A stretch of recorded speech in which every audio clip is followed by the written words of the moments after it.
Yon. Good afternoon everyone. Welcome back for another video, and we have here a Hilux 2017 na 4x4 Revo. Yun manual 4x4, tama ba? Yeah, 4x4 to. 2017. Konting tayo. Nakasetup tayo ng nakasetup si sir ng since 4x4 to, nakapang off-road. Ano naman yung naka Tough Dog. Tough Dog, na kung nagkakamali, is Australian brand. Alam mo naman sa Australia, pati lip spring pala is Tough Dog. Branded yan sa Australia. Well, Australian brand. Sa Australia kasi mas marami silang mga mountain doon, marami silang terrain. Kaya kung magkakaroon tayo ng pattern, or magkakaroon tayo ng, let's say, mag-set up tayo ng mga pang off-road, napakaganda at napaka-ideal ng mga Australian brand. Sanay nga sila sa mga off-road design.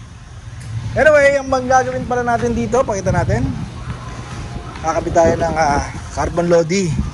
Since 2017 to, inspired by TRD. 2017 o 2016 hanggang 2020, Fortuner Hilux TRD yan. Alright? So kaya gagawin natin dito, ikakabit natin is TRD steering wheel. At magkakabit din tayo nito. Ganda. So kaya Ales, balik kayo.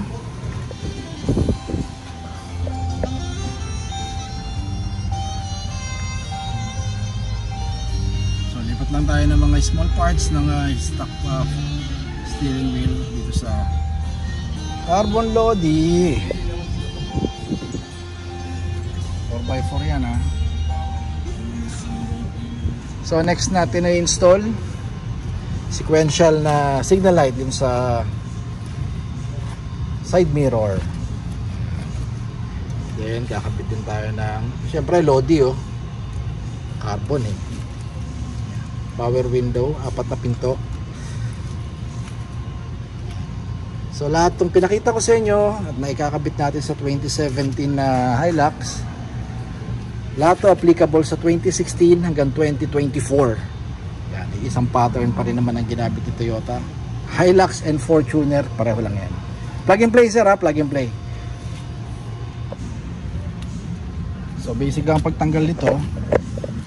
Matulog natin to. Puro clip lang yan. Hatak lang pataas. Medyo may lock lang yan dito. Meron sir yung mga China. Mga China yun, di ba? Mga China yun, hindi Thailand. Tapos to, tangat lang.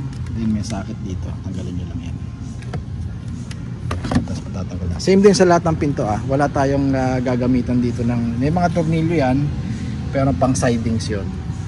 Pero pagka ito lang tatanggalin natin, wala tayo, puro pop-up lang yan. So nakuha na natin yung stock nya. So lipat natin dito. Lipat natin kay Bang. Dami ka rin follower sa Oo kasi yan, diba? Medyo magiging premium ang datingan, diba? Tama naman yung stock, plain na black.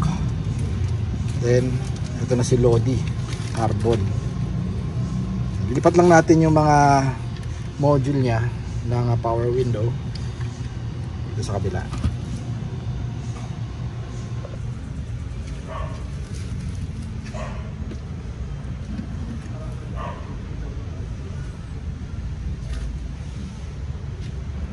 Lipat na natin. So salpak na natin to.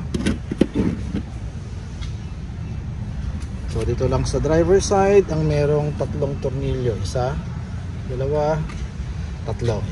Ganyan ka basic ang paglilipat at pagbaklas ng sidings natin or yung power window panel. So kabit natin. So kunin natin yung stock, pakita natin. So kabit na natin Susubok muna tayo. Yan layo ng difference yan. Diba? Plus yung carbon na steering wheel natin, di ba? So So plain lang to ha, hindi na tayo nagpaparating nung merong mga TRD, wala na yon para hindi masakit sa mata. So plain lang na carbon, syempre loading ano. Try natin.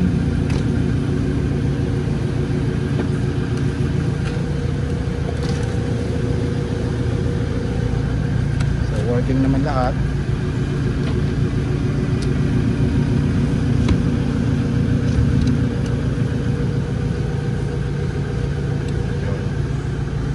Tapos itong steering wheel naman na kinabit din natin. Kita rin natin yung design pa rin natin, syempre yung pagiging bulky ng TRD parts. Syempre tayo lang nagbebenta na ganito klaseng ka-customize na, well, syempre original yung frame na ginagamit natin.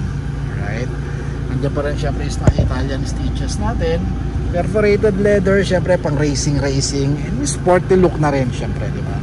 Then carbon, wala tayong TRD sa baba dahil GR yon. Okay, ang design ng TRD sa taas lang, dito lang ang logo ng TRD. Okay, then kumuha rin si sir sa atin ng panel ng button, mas bagay. Sabi ko nga sir, yung mga before na nag-order sa atin, mas preferred na rin nila yung stock pa rin na ganito. Pero for me, personal preference, hindi dahil sa makakabenta lang tayo, parang mas bagay kung carbon na rin to, di ba? Kaya iiwan natin yung plain pa rin na look dito. Okay, so sa steering wheel natin sir, bulky ha. Tama naman, malayo pa lang sir, kita mo na kita mo na yung pagiging truck, yung pagiging bulldog, pinaka medyo malaking tignan since naka off-road setup tong si sir. Tapos pagpasok mo, makikita mo ngayon yung steering wheel mo, napakalaki, big grip, makapal.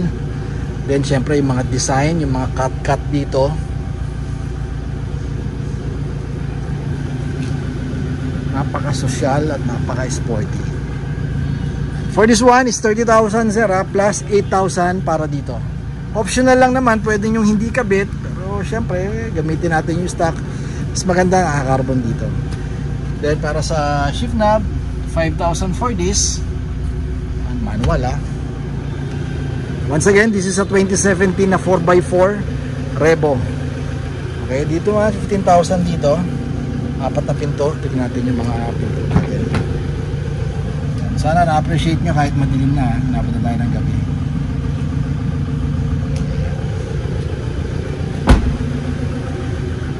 So guys, invite ko kayo again sa ating Facebook page. Tignan natin, wala pang aircon si sir. Alam ko wala pa siyang aircon, pero soon magkakabit tayo ng aircon guys sir. So invite ko kayo guys sa ating Facebook page. Unahin ko na, TRD Parts.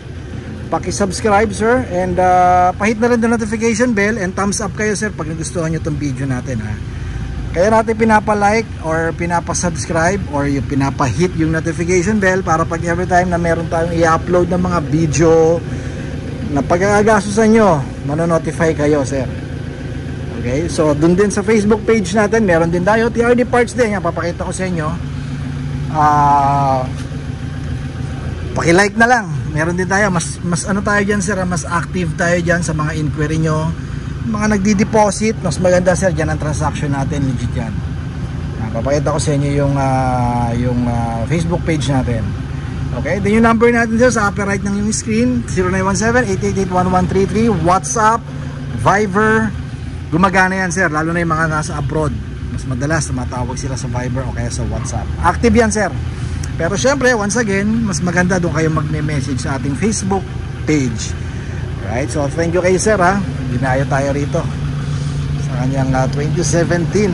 Napakasariwa nito. Ito naman ang setup ko. Kung ako nagkakamali, ang ginamit ni sir na mugs is galing sa FJ Cruiser. Alright. So thank you for watching. Keep safe everyone. Bye bye.